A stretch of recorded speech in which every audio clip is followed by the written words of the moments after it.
let's get into it. Today, we're talking about a topic that's all about timing and, well, digestive regularity. We're going to find out if you can actually schedule your body's most, let's say, predictable daily event. I mean, let's just be direct, right? You're eating fiber today because you want things to move along. Tomorrow. It's a super common goal, and fiber is always the answer we hear. But is there a right way, and more importantly, a right time to do it?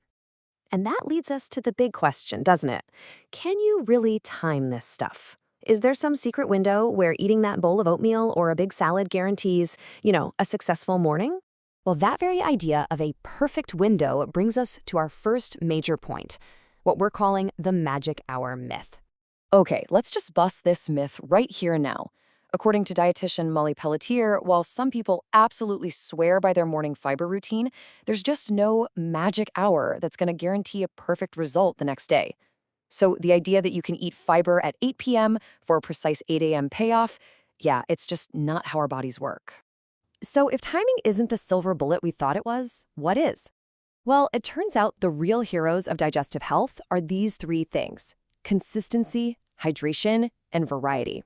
Let's dive into those, starting with the single most important one of all, why you should focus on consistency instead of constantly watching the clock. I love this way of thinking about it from Molly Pelletier. She says to treat fiber like a steady stream of fuel instead of one large dose. So it's not about dropping a single fiber bomb at dinner and hoping for the best. It's about giving your system a consistent supply all day long. And here's why that steady stream is so critical. Check this out. The average gut transit time, that's how long it takes for food to get all the way through your system, is around 28 hours. So no, what you eat tonight is not showing up tomorrow morning. It's just not an overnight express train. So how long does it actually take to notice a difference? It really depends. Some lucky people might start to feel the effects in just a few days.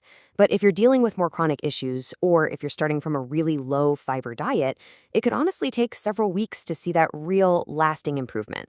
Patience is key here. Okay, so if the magic hour is a myth, does timing matter at all? Well, yes, it does, but not as a quick fix. Instead, let's talk about how we can actually use timing to our advantage and build a smart daily fiber game plan. This is where it gets really cool. It turns out your colon has its own circadian rhythm, just like your sleep-wake cycle. Its activity naturally kicks into high gear when you wake up, so having a good supply of fiber already in your system from the day before helps support that natural morning process. And that's exactly why starting your day with fiber can feel so effective. You're working with your body's natural rhythm. We're talking simple stuff here, not a total diet overhaul.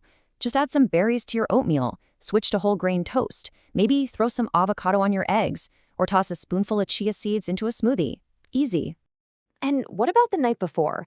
Well, a fiber-rich dinner is perfect for priming your system for that morning surge. Think things like lentils, beans, or some delicious roasted broccoli. You could even have a couple of kiwis for dessert. Seriously, some studies have shown that 2 kiwis a day can be incredibly effective.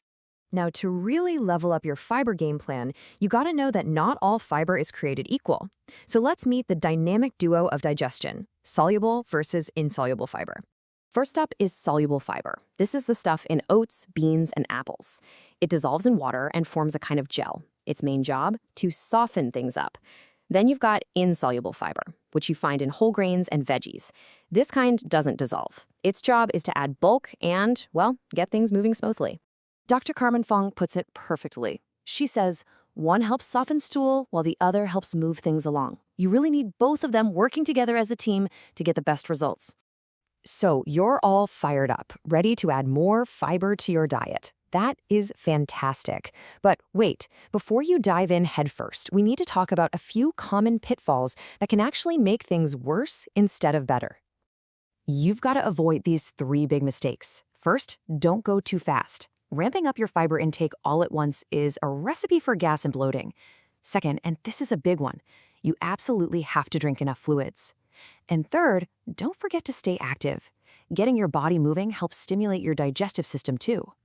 Seriously, I have to stop on this point about water because this quote from Dr. Fong is just so powerful. She says, fiber without enough water is like concrete in your colon. Whoa, That's an unforgettable image, right? And it really drives home just how critical hydration is to this whole process. So, what's the big takeaway from all of this? It's time to stop looking for a quick fix or a magic hour. The real secret is so much simpler. Just focus on a steady, consistent intake of all kinds of fiber-rich foods throughout your day, and always pair it with plenty of water. So that brings us to the final question I want you to think about. When you look at your diet, is your fiber just a single, hopeful dose you take every once in a while? Or is it a steady, reliable stream? Because that answer could make all the difference.